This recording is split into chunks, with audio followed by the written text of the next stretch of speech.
नमस्कार प्रिय मित्रों, स्वागत है आप सबका अपने चैनल कथा साहित्य दर्पण में। आज हम लोग सुनने जा रहे हैं नेट जेआरएफ के पाठ्यक्रम में लगी हुई एक और कहानी, अमृतसर आ गया। यह कहानी भीष्म साहनी जी के द्वारा लिखी हुई है। भीष्म साहनी जी का जन्म 8 अगस्त 1915 में रावलपिंडी, जो कि वर्तमान पाकिस्तान में है, वहाँ पर हुआ था। साहनी जी ने विभाजन के दर्द को बहुत नज़दीक से महसूस किया और वही दर्द उनकी कहानी में प्रकट हुआ है। तो आइए सुनते हैं। गाड़ी के डिब्बे में बहुत से मुसाफिर नहीं थे। मेरे सामने वाली सीट पर बैठे सरदार जी मुझे देर से देख रहे थे और लाम के किस्से सुना रहे थे।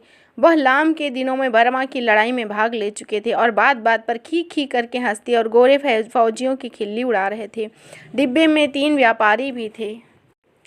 उनमें से एक हरे रंग की पोशाक पहने ऊपर वाली बर्थ पर लेटा हुआ था। वह आदमी बड़ा हंसमुख था और बड़ी देर से मेरे साथ वाली सीट पर बैठे एक दुबले पतले से बाबू के साथ मजाक कर रहा था। वह दुबला बदला बाबू पेशावर का रहने वाला जान पड़ता था, क्योंकि किसी किसी वक्त वे आपस में पश्तो में बातें करने लगते थे। मेरे सामने दाईं ओर की कोने में एक बुढ़िया मुँह और सिर ढके हुए बैठी देर से माला जप रही थी। यही कुछ लोग रहे होंगे, संभव है 1-2 और मुसाफिर हों, पर वे स्पष्टतः मुझे याद नहीं। गाड़ी धीमी रफ्तार से जा रही थी और गाड़ी में बैठे मुसाफिर बतिया रहे थे और बाहर गेहूं के खेतों में हल्की हल्की लहरियां उठ रही थी। मैं बड़े ही मन से खुश हो रहा था, क्योंकि मैं दिल्ली से होने वाला स्वतंत्रता दिवस समारोह देखने जा रहा था।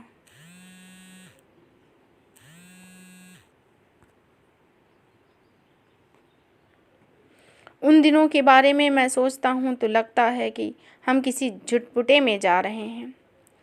ज्यों-ज्यों भविष्य के पट खुलते जाते हैं, यह झुटपुटा और भी गहरा होता चला जाता है।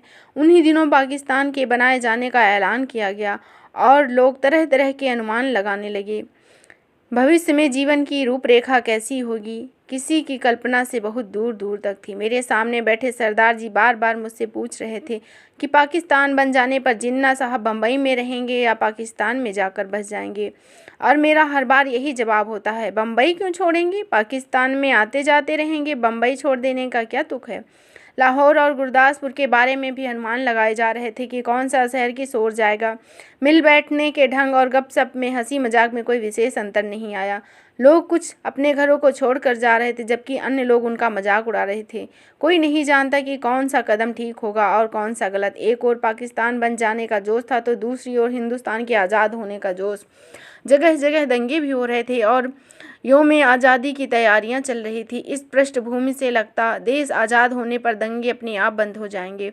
वातावरण में इस झुटपुट में आज़ादी की सुनहरी धूल उड़ रही थी और साथ ही अनिश्चय भी डोल रहा था, और निश्चय की स्थिति में किसी किसी वक्त भावी रिश्ते की रूपरेखा झलक देती थी। शायद जेहलम का स्टेशन पीछे छूट चुका था और ऊपर वाली बर्थ पर बैठे पठान ने एक पोटली खोली और उसमें से उबला हुआ मांस और नान रोटी के टुकड़े निकाल निकाल कर अपने साथियों को देने लगा। फिर वह हंसी मजाक के बीच मेरी बगल में बैठे बाबू की ओर नान का टुकड़ा और मांस की बोटी बढ़ाकर बोला, खाने का आग्रह करने लगा। लो खा लो बाबू, ताकत आएगी, अम जैसों को आ जाएगा, बीवी भी खुश हो जाएगी। काले कालकोर तू दाल भात खाता है, इसीलिए दुबला पतला है। डिब्बे के लोग हंसने लगे। बाबू ने पश्तो में कुछ जवाब दिया और फिर मुस्कुराता सा सिर हिलाता रहा।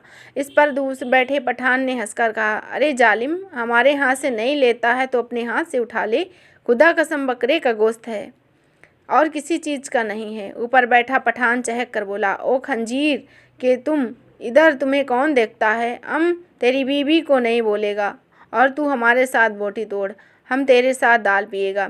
इस पर कहा उठा और दुबला पतला बाबू हंसता, सिर हिलाता और कभी कभी 2 शब्द पश्तो में कह देता, ओए कितनी बात का बुरा मान रहा है, तू हमारे साथ खा।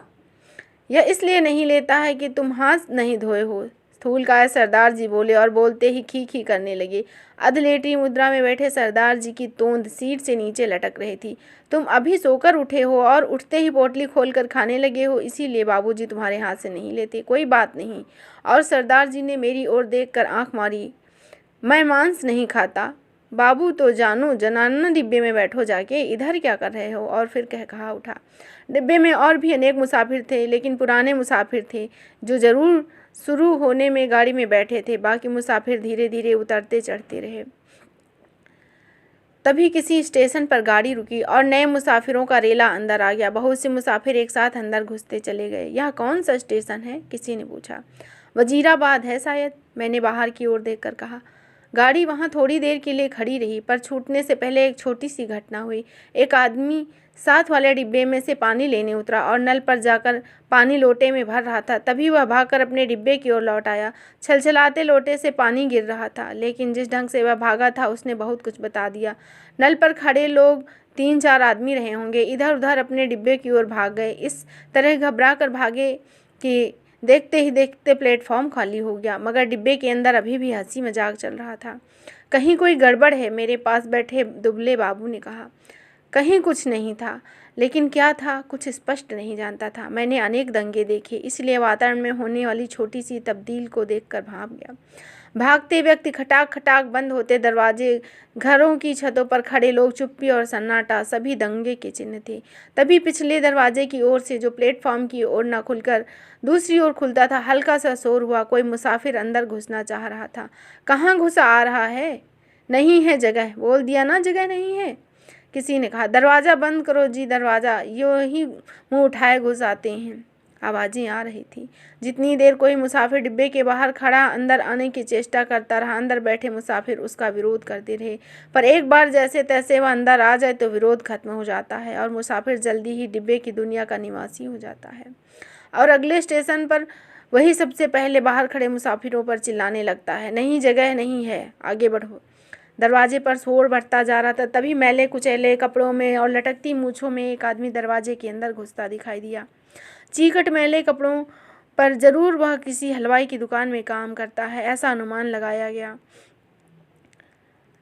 वह लोगों की शिकायतें, आवाज़ों की ओर ध्यान दिए बिना दरवाजे की ओर घूमकर बड़ा काला सा संदूक अंदर की ओर घसीटने लगा। आ जाओ, तुम भी चढ़ जाओ, वह अपने पीछे किसी से कहे जा रहा था। तभी दरवाजे में एक पतली सूखी औरत नजर आई और उसके पीछे 16-17 बरस की सांवली सी एक लड़की अंदर आ गई। सभी लोग अभी चिल्लाए जा रहे थे। सरदार जी को कूल्हे के बल उठकर बैठना पड़ा। दरवाज़ा बंद करो जी, बिना पूछे चढ़ाते हैं, अपने बाप का घर समझ रखा है, मत घुसने दिया करो।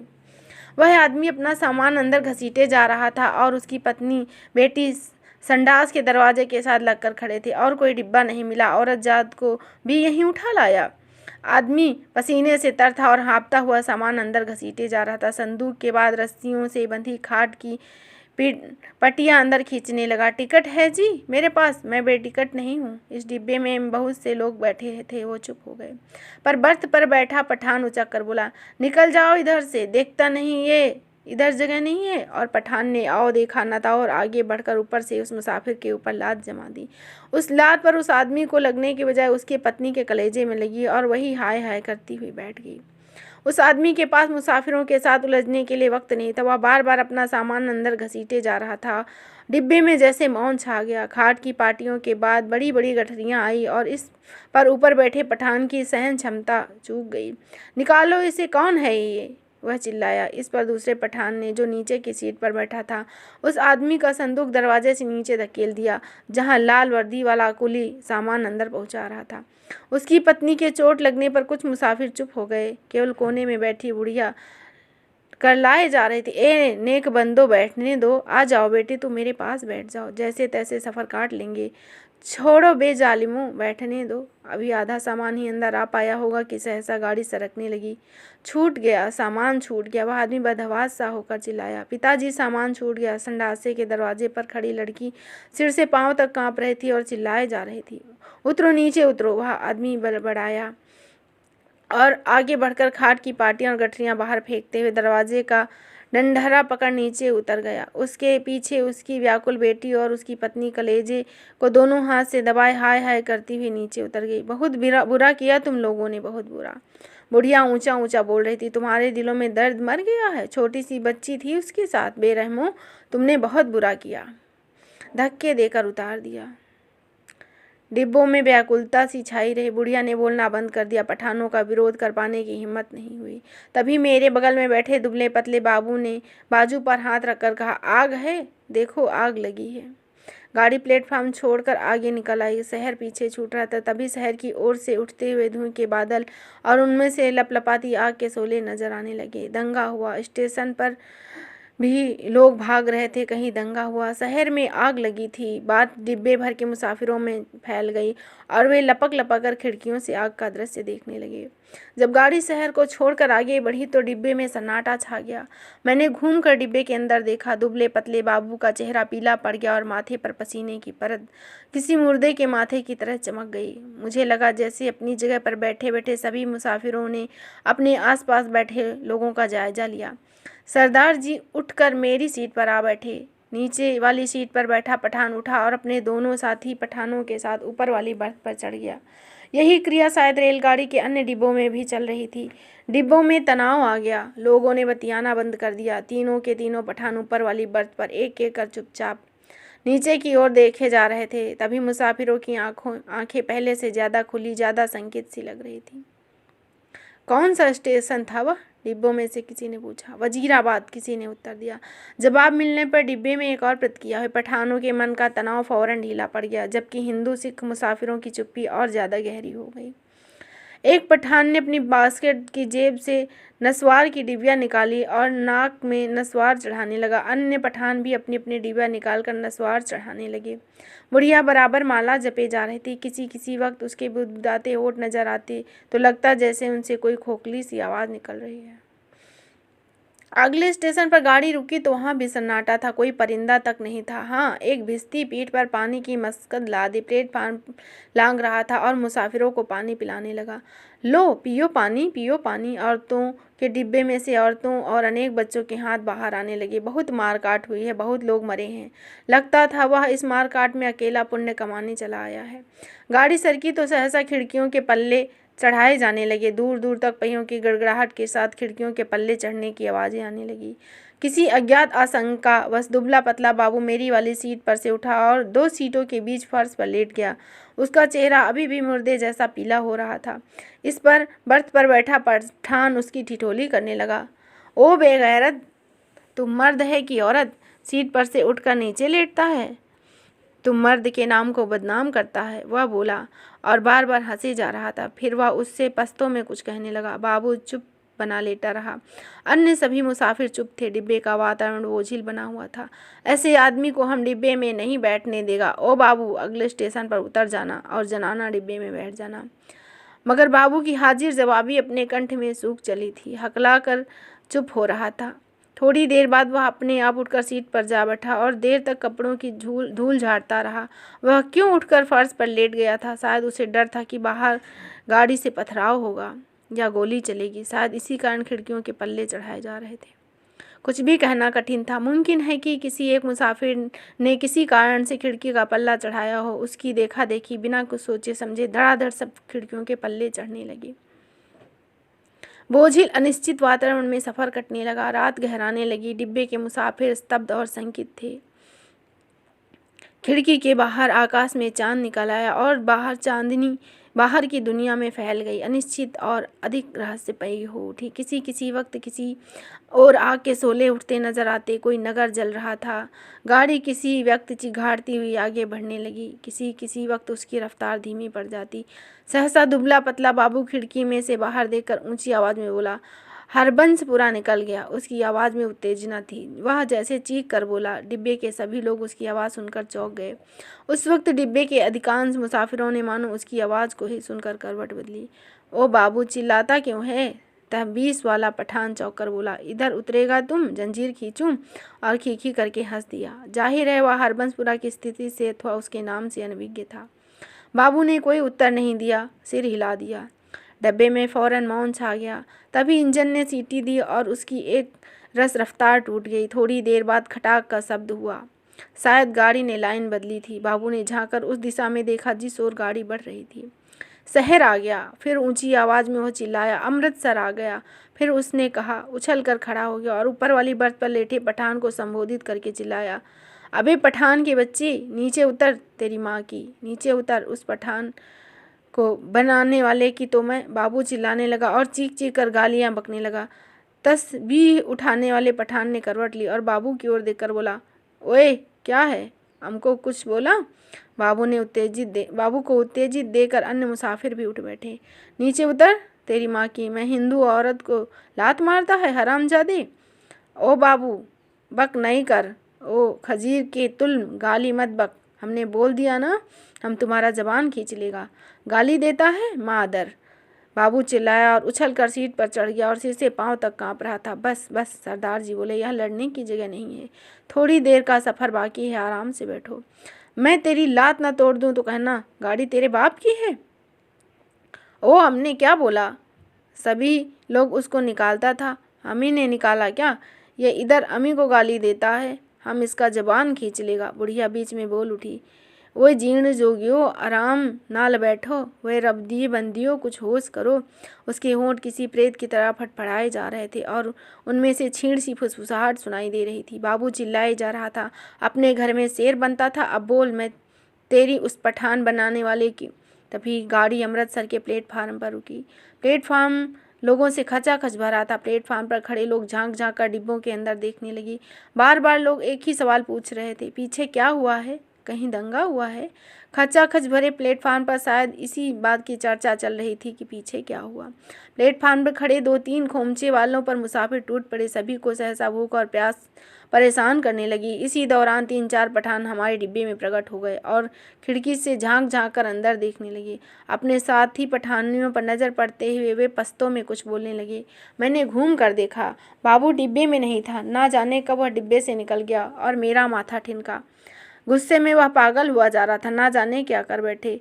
इस पर बीच डिब्बे में तीनों पठान अपनी अपनी गठरी उठाकर बाहर निकल गए और अपने पठान साथियों के साथ गाड़ी के अगले डिब्बे की ओर बढ़े, जो विभाजन से पहले प्रत्येक डिब्बे के भीतर होता था, अब सारी गाड़ी के स्तर पर होने लगा। खोमचे वालों के इर्द गिर्द भीड़ छटने लगी, लोग अपने अपने डिब्बों में लौटने लगी। तभी सहसा एक ओर से मुझे वह बाबू आता दिखाई दिया। उसका चेहरा अभी भी बहुत पीला था और माथे के बालों की लट झूल रही थी। नज़दीक पहुंचा तो मैंने देखा उसने अपने दाएं हाथ में लोहे की एक छड़ उठा रखी थी। वह उसे कहाँ मिल गई थी। डिब्बे में घुसते समय उसने छड़ को अपनी पीठ के पीछे कर लिया और मेरे साथ वाली सीट पर बैठने से पहले उसने हौले से छड़ को सीट के नीचे सरका दिया। सीट पर बैठते ही उसकी आंखें पठान को देख पाने के लिए ऊपर को उठी, पर डिब्बे में पठानों को ना पाकर वह हड़बड़ा कर चारों ओर देखने लगा। निकल गए हरामी मादर, सबके सब निकल गए। फिर वह सिर पिटाकर उठा और चिल्लाकर बोला, तुमने उन्हें जाने क्यों दिया? तुम सबके सब नामर्द हो बुझलो। पर गाड़ी में भीड़ बहुत थी, बहुत से नए मुसाफिर आ गए थे, किसी ने उसकी ओर विशेष ध्यान नहीं दिया। गाड़ी सरकने लगी तो फिर मेरी वाली सीट पर आकर बैठ गया, पर वह बड़ा उत्तेजित था और बराबर बड़बड़ाए जा रहा था। गाड़ी हिचकोले खा रही थी और आगे बढ़ रही थी। डिब्बे में पुराने मुसाफिरों ने भरपेट पूरियां खा ली थी और पानी पी लिया था। नए मुसाफिर बतिया रहे थे। धीरे धीरे गाड़ी समतल गति से चलने लगी। गाड़ी को हिचकोले में मैं खुद ऊँघने लगा। डिब्बे में लेट पाने के लिए जगह नहीं थी। बैठे बैठे ही नींद ने मेरा सिर एक ओर लुढ़का दिया, कभी दूसरी ओर। किसी किसी वक्त झटके से मेरी नींद टूटती और मुझे सामने की सीट पर अस्त व्यस्त से पड़े सरदार जी के खर्राटे सुनाई देते। अमृतसर पहुंचने के बाद सरदार जी फिर से सामने वाली सीट पर टांगे पसार कर लेट गए थे। डिब्बे में तरह तरह की आड़ी तिरछी मुद्राओं में मुसाफिर पड़े हुए थे। उनकी बीभत्स मुद्राओं को देखकर लगता डिब्बा लाशों से भरा है।